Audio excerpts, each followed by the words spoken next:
Hello friends, நாம் இன்னைக்கு பார்க்க போற டிஷ் கேபேஜ் புலாவ்.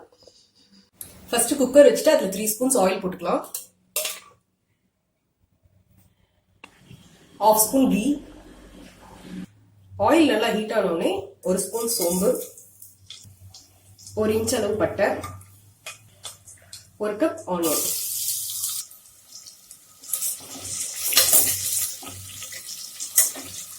நல்லா கோல்டன் ப்ரௌன் வர வரைக்கும் வதக்குங்க. ஆனியன் இந்த அளவு வதங்கினோடனே நம்ம 2 கப் கேபேஜ் ஆட் பண்ணிக்கலாம்.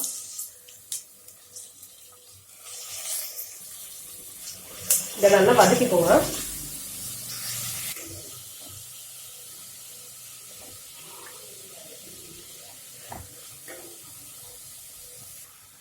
கேபேஜ் இந்த அளவுக்கு வதங்கினோடனே 1/2 ஸ்பூன் சில்லி பவுடர், 1/2 ஸ்பூன் தனியா powder, 1/2 table spoon garam masala, teaspoon.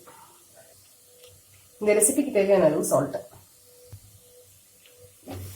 இப்போ நல்லா மிக்ஸ் பண்ணிக்கோங்க.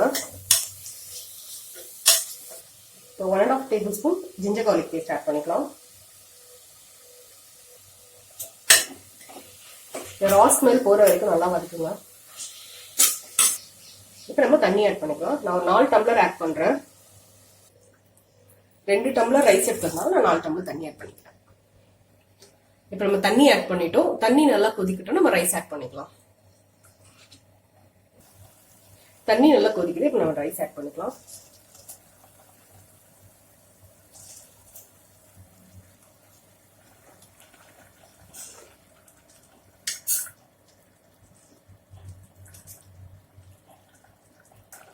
இப்ப இது நல்லா கொதிக்குது. இப்ப நம்ம லிட் போட்டு க்ளோஸ் பண்ணிடலாம். வெயிட் போட்டு ஒரு 5 மினிட்ஸ் ஃப்ரீயா விட்டுருங்க. 10 மினிட்ஸ் முடிஞ்சு பிரஷர் ரிலீஸ் ஆயிடுச்சு. இப்ப நம்ம இதை ஓபன் பண்ணலாம்.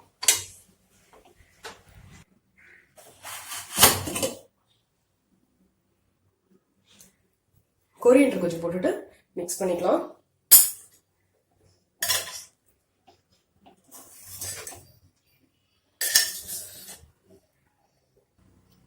இப்ப நம்ம இதை பிளேட்ல ட்ரான்ஸ்ஃபர் பண்ணிக்கலாம். கேபேஜ் புலாவ் சர்வ் பண்ண ரெடி ஆயிடுச்சு. இந்த வீடியோ உங்களுக்கு பிடிச்சிருந்தா லைக் பண்ணுங்க, ஷேர் பண்ணுங்க, சப்ஸ்கிரைப் பண்ணுங்க. தேங்க்யூ ஃபார் வாட்சிங் திஸ் வீடியோ.